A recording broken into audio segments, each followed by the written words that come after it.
Shalom, shalom to all my fellow brothers and sisters out there. It's me again, Damian Powell from YeshuaSavesAll.com. Peace be to you in the name of our Father, Yahweh, and our Master, Mari in Aramaic, Yeshua HaMashiach, the Son of Yahweh. So today, my fellow brothers and sisters, we'll be talking about Do Not Celebrate Your Birthday, Part 2. Now, as many of you that are already familiar with the channel, you know that there is a video up there that I've already done 2 years ago called Do Not Celebrate Your Birthday. Okay, and I explained the pagan origins of birthday traditions such as birthday cakes, making wishes, blowing out candles, and showed how it's all deeply rooted in paganism and that the world is doing nothing more than recreating pagan rituals in our modern times instead of avoiding them. So, since making that message 2 years ago, I've received more questions, more inquiries regarding birthdays. And since that time, more witnesses have been presented through scripture because we know at the mouth of two or three witnesses, every word should be established, right? So there's more witnesses and more evidence against celebrating birthdays. So we will discuss the violence that occurred on birthdays and where it started. Okay, so the reason why I'm doing this is just to add on to, as we know what part two means, but just to add on to that previous video to pretty much show that the evidence is just clear that no follower of Yeshua should be taken in these days. Now, let's start off with more violence on birthdays. Now, as I mentioned in the first message, that there were only two men in scripture to have celebrated their birthdays, and that was Pharaoh and King Herod. So the scripture always gives us the answer. We just have to either dig for it or look and say, okay, why is scripture only pointing out the birthday celebrations of people who weren't walking with Yahweh? Like that's a red flag. And so we had Pharaoh and King Herod, right? And we know that both of their birthdays, blood was shed, or as I say, somebody was killed. Nowhere in Scripture, again, do we see any righteous man or woman in Scripture celebrating the day of their birth, but rather we see men who are not walking in covenant with our Father Yahweh who are doing so. So, like I said, these are red flags. So, again, let's start off with Genesis, Bereshit, chapter 40, verse 20 through 22 in the Aramaic Peshitta, which reads, "And it came to pass on the third day, which was Pharaoh's birthday, that he made a banquet for all of his servants, and he remembered the chief butler and the chief baker among his servants. And he restored the chief butler to his position, and he gave the cup into Pharaoh's hand.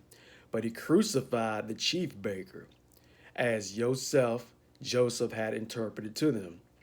So I'm reading this again, the scripture again, to point out something.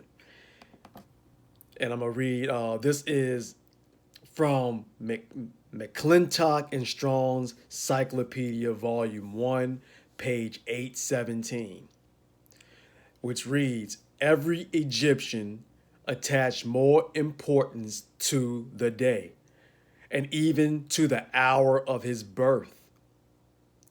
And it is probable that in Persia, each individual kept his birthday with great rejoicing, welcoming all of his friends and all the amusements of society, and a more than usual profusion of all the delicacies of the table." That sounds like our modern day, doesn't it? People, the amusements of society, welcoming friends over, getting the gifts, right? But the main thing I wanted to point out is we see that the Pharaoh celebrated his birthday, which we know, and this encyclopedia points out every Egyptian attached more importance to the day, even down to the hour of his birth. Okay, now let's go on further. The history of birthdays, why we celebrate, written in 2021. This is an article. The history of birthdays, which reads, "Many cultures develop birthday celebrations separately." Okay, so everybody came up with all these other traditions, right? Now, it says the Egyptians were the first ones to get the party started. The Egyptians were the first to do it. When Egyptian pharaohs were crowned gods, which is the word we don't use, when they were crowned gods, they were birthed. Interesting. That means the first birthday celebration wasn't marking the birth of a human, but rather the birth of a god. Let's just go with mighty one, a deity. Wow. So the earliest mention of birthdays was at about 3000 BC in reference to Pharaoh, which shows its pagan origin of birthdays beginning in Mitzrayim, Egypt. And our Father Yahweh warns us about walking in the way of the Egyptians. So let's go to scripture. Okay, the origin of birthdays starts off in Mitzrayim, Egypt. And what does Yahweh say about this? Let's go to Leviticus chapter 18, verse 3 through 4. Leviticus chapter 18, verse 3 through 4. Yahweh says, "You shall not do according to the doings of the land of Mitzrayim, Egypt, wherein you dwelt. Neither shall you do according to the doings of the land of Canaan, where I bring you. Neither shall you walk in their ordinances, but you shall do my judgments and keep my commandments and walk in them. I am Yahweh your Elohim." So Yahweh says to walk in his commandments, statutes, his Torah, his guidelines and instructions, as we know. But he says, you shall not do according to the doings of the land of Mitzrayim. And that is the origin of birthdays. So why are people in the world walking the ways of Mitzrayim, Egypt? So when people are celebrating their birthdays, they're essentially doing what the children of Israel did and wanting to go back to Mitzrayim, Egypt, and go into bondage and slavery all over again. When we read in Numbers chapter 14, verse 4, just the context of it all is when our Father Yahweh told Moshe to get 12 leaders of each tribe to go and spy out the land, right? The land of Canaan. I believe it was Eshcol. And they spied out the land, and they said, yes, the land indeed is flowing with milk and honey, right? But they said that we can't overtake them because there are giants there. They will they swallow up the inhabitants of the land. We can't overcome them. And of course, that's when Yehoshua, Joshua, son of Nun, and Caleb, son of Yephuneh, the Kenites said, we surely can take them, right? Well, Caleb said that, but then Joshua said it in chapter 14. They both believe that they could take it if Yahweh delights in his children, and we walk in his ways, they'll overtake the land. So the children of Israel didn't listen to them, to Joshua or Caleb. They listened to the other 10 people who brought back the bad report. And so they all complained, and said, why has Yahweh brought us up out of Mitzrayim, Egypt, to have us perish and have our children become prey in the wilderness? That's when, and then in Numbers chapter 14, verse 4, this is what they said. And they said to one another, let us appoint a leader and let us return to Egypt. Mitzrayim. They wanted to return to Egypt. And what did Yahweh say? You shall not do according to all the doings of the land of Mitzrayim. They want to go back. So when people are celebrating their birthdays, which originated in Egypt, then you are technically going back to slavery. You're going back to Egypt, to the house of bondage. Now, Deuteronomy chapter 17, verse 16. Deuteronomy chapter 17, verse 16. But he shall not multiply horses to himself, that he may not cause the people to return to Egypt. So again, we see you shall not cause the people to return to Egypt. And this was referring to the king. So he can't have people wanting to go back to Egypt and cause them to return to Egypt. When his horses have multiplied, since Yahweh has said to you, you shall never return that way again. So why do people want to go back that way again?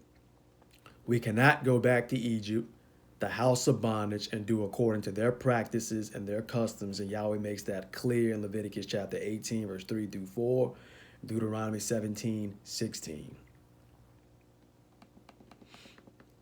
this is the part that I wanted to add that is not in the first video message about why not to celebrate your birthday. So I'm giving you some where it originated from and exactly why we shouldn't be doing it again. But Matthew chapter 14, verse 6 through 11, which I read in the first message. The Aramaic English New Testament says, "But when the birthday of Herod occurred, the daughter of Herodias danced before the guests, and she pleased Herod. Because of this, by an oath, he swore to her that he would give to her anything that she requested. And because she was taught by her mother, she said, 'Give me the head of Yochanan the Immerser,'" which is the world knows as John the Baptist, "on a plate." And it saddened the king because of the oath and the guest, and he commanded that it be given to her, and he sent and cut off the head of Yochanan in prison. So we see that this happened on another birthday. All right, so now let's look at another witness.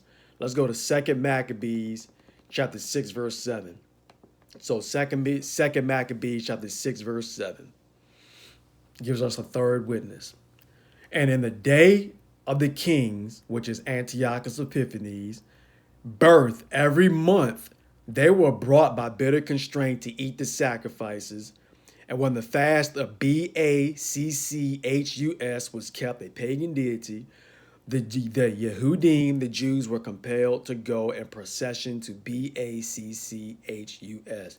So, scholars agree that Greeks learned the pagan celebration of birthdays from the Egyptians, and we know that they had to because the celebrating birthdays originated in Egypt, so they have to have gotten it from somewhere, right? So the Greeks learned it from the Egyptians. And we see here the Antiochus Epiphanes worshipped a pagan Greek deity called Bacchus, the deity of fertility.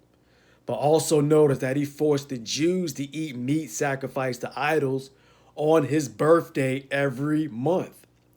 So you see that he was celebrating his birthday every month because that's how highly esteemed people hold their birthdays, right? So I know you're wondering, wow, he celebrated his birthday every month? Well, absolutely. W. Schmidt wrote, Greeks did celebrate their birthdays monthly. In a book where he talks about the sacrifices and the observances in the Hellenistic monarchies of the monthly birthdays of the kings. And we know this is true based off the scripture that I just read from 2 Maccabees chapter 6, verse 7, about Antiochus celebrating his birthday every month. And look what he did on his birthday. He got Jews to eat meat sacrificed to idols. He forced them. Now, let's look at the Anchor Bible, 2 Maccabees by Jonathan A. Goldstein, in 1983, page 268. He writes the following information concerning rituals of birthday celebrations. On the monthly birthday of the king, which I just read, the monthly birthday of the king, it's unfathomable, right? Jews were cruelly compelled to partake of the meat of pagan sacrifices. When a festival of Dionysus was celebrated, they were forced to put on wreaths. And that deity that I just pointed out, I think is just another name for the other one that I read that started with the B. They were forced to put on wreaths of ivy and march in procession in honor to the deity. A decree was published in the neighboring Greek cities on the proposal of the citizens of Ptolemais, and they proceed against the Jews in the same manner and compel them to partake of the meat of pagan sacrifices, and that they butcher those Jews who refused to go over to the Greek way of life. So Jews were getting butchered if they didn't do this celebration of eating meat sacrificed to idols on his birthday. The God worship was a birthday ritual. It was a birthday ritual. These sacrifices were to demons, and these Jews were fully aware of this fact. Deuteronomy chapter 32, verse 17. They sacrificed to demons, not to Elohim, to mighty ones they had not known, to newly arrived mighty ones which your ancestors did not know. Ties in just to what we just read. The International Bible Encyclopedia, revised by Jeffrey W. Bromley, 1979, page 515, says this. There is evidence for birthday celebrations in Greece and Persia. Herodotus refers to the birthday celebrations of individuals with a special meal. See Persian Wars 133. And the king and an annual royal banquet with the dispensing of gifts to his subjects. So I'm guessing this is where the whole gift thing comes from. The pre-Hellenistic Greeks celebrated the birthday of God and prominent men. The pre-Hellenistic Greeks celebrated the birthdays of God, of their God and the prominent men. So they were celebrating birthdays of pagan deities, which we know are the works of men's hands. Can you believe this? So you see the origin of these birthdays. So anyway, going even more, the Greek genethlia, which is the science of calculating nativities or predicting the future events of life from the stars which preside at birth, designated these celebrations, while Genesia meant a celebration or commemorative of the birthday of a deceased important individual. Let me read that again. While Genesia meant a celebration commemorative of the birthday of a deceased important individual.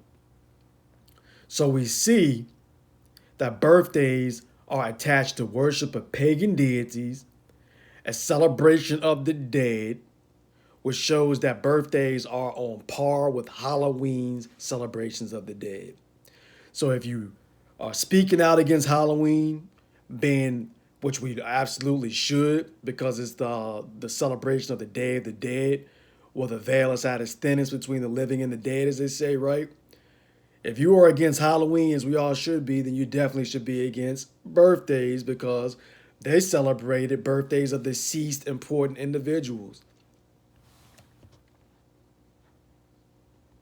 We also see the self-idolatry of kings who celebrated their birthday each month. That is nothing but self-idol worship. That's self-idolatry all day. Each month, and many in the world today are absorbed with themselves, becoming lovers of self, and would love to celebrate themselves once a month. But we know in this society, more than likely, nobody's going to be on board with that, saying you have your one day, which is, as we've clearly shown, that it's not right from Scripture, right? But if people could, they would celebrate their birthdays on the day of their birth each day. Every month, just as these pagan kings did. So, like I said, it shows self-idolatry. 2 Timothy chapter 3, verse 2. For men will be lovers of themselves. And that's one of the things that I pointed out in the first video, the first message about it. No matter how you cut it, birthday celebrations is about self. And that's why the Satanic Church says it's the highest day in the Satanic Bible, because they say you are a mighty one. You are a deity. Pat yourself on the back. It's the day of your birth, So that's why people go out and they celebrate and they get all their friends about me, get me presents. Worship, let's call it what it is. It's the worship of self. That's what self-idolatry is. And people will take the entire week off. They'll take the day off to celebrate themselves. Are we important? Absolutely not. Everything that we do in this life should be about Yeshua HaMashiach, okay? the one who died for us and rose again, that we should no longer live for ourselves, but live for him who dies and rose again. In Second Corinthians 5, it has nothing to do with us, but people want to make it about themselves. For men will be lovers of themselves, lovers of money, boastful, arrogant, abusive, disobedient to their parents, ungrateful, and not kodesh, which is the Hebrew word for holy. Now listen to this. Josephus writes more about the violence that occurred on birthdays. Josephus writes in the Jewish War, while Titus remained at Caesarea, he celebrated his brother Domitian's birthday with great splendor. So look at that. He celebrated his brother's birthday with great splendor, putting over 2,500 prisoners, Jewish captives, to death in games with beasts and flames. After this, he moved to Beirut, a Roman colony in Phoenicia, when he celebrated his dad's birthday by killing more captives at an elaborate exhibition. Look at this. So we have Pharaoh. Pharaoh killed the chief baker on his birthday. Herod killed John the Baptist on his birthday. Here we have Josephus writing that Titus celebrated his brother's birthday and killed 2,500 Jewish captives on his brother's birthday. Then he went and celebrated his dad's birthday and killed more captives. So it was like a day of fun to kill Jews on birthdays in this time that Josephus writing. But that's 4 witnesses that show that death occurred, multiple deaths occurred. We don't know how many were killed at his dad's birthday celebration, but his brother's birthday was 2,500. 2,500. Look at the origin of these birthdays, my fellow brothers and sisters. And then Josephus goes on to write again in Against Apion, chapter 26, page 632. Nay, indeed, the law does not permit us to make festivals at the births of our children. Multiple witnesses speaking about these birthdays. Multiple witnesses. And the last one I'm going to give in conclusion is this. Jasher, chapter 8, verse 1. And it was the night that Abram was born that all the servants of Terah, which is his dad, and all of the wise men of Nimrod and all his magicians came and ate and drank in the house of Terah, and they rejoiced with him on that night. Now look at that. Now Abraham was a newborn infant, and he could not physically do anything to prevent his dad from celebrating his birth. But we see that Abraham was clearly opposed to his dad being an idol worshiper throughout Scripture when he grew older. And I'm going to read some of that in a minute. The context of this Scripture shows that Terah celebrated Abraham's birthday, and he was with magicians and Nimrod's company. Okay, and he was a known idol worshiper. Okay, Terah is a known idol worshiper. Okay, so Terah, the dad of Abraham, was already familiar with this pagan practice of idolatry and self-idolatry. So let's take a look at Terah's background from Scripture. Joshua, Yehoshua, chapter 24, verse 2. And Joshua said to all the people, Thus saith Yahweh Elohim of Israel, your ancestors dwelt on the other side of the river of Euphrates in olden times, even Terah, the dad of Abraham and of Nahor, which is the brother of Abraham, and they served their other mighty ones. So Joshua is confirming that Terah was an idol worshiper. He worshipped other mighty ones. Jasher, chapter 9, verse 7 through 8. And the king and all of his servants and Terah with all of his household were then the first of those that served Elohim, mighty one of wood and stone. And Terah had 12 mighty ones mighty ones of large size, made of wood and stone. After the 12 new moons of the new moon, and every new moon, Terah would bring his meat offering and drink offering to his mighty ones, to his Elohim. So Terah did all the days. So he had 12 mighty ones that he had for the 12 new moons. And again, if anybody seen the video that I did, the solar calendar versus the lunar calendar, you'll know. Now, let's look at how Abraham was clearly opposed to his dad's idol worship. So we see that that Terah was an idol worshiper. Now, how did Abraham feel about it when he got older? Jubilees chapter 12, verse 1 through 6. And it happened in the 6th week, in the 7th year, that Abram said to Terah, his dad, Dad. And he said, Behold, here I am, my son. And he said, What help and profit do we get from those idols which you worship and bow yourself down before? For there is no spirit in them, for they are dumb likenesses and a misleading of the heart. Do not worship them. Worship the Elohim of the Shamayim, the heavens, who causes the rain and the dew to descend on the earth, and does everything upon the earth. He has created everything by his word, and all life is from before his face. Why do you worship things that have no spirit, no ruach in them? For they are the work of human hands, and you carry them on your shoulders. And if you read in the Apocrypha, the letter of Yirmiyahu, the letter of Jeremiah, that's the same reference. And you have no help from them, but they are a great cause of shame to those who make them, and a misleading of the heart to those who worship them. Do not worship them. Jasher, Yeshua, chapter 10, verse 14 through 17. And Abram knew Yahweh. So we know what the word implies when it says knew or know, right? That means that you are keeping the commandments.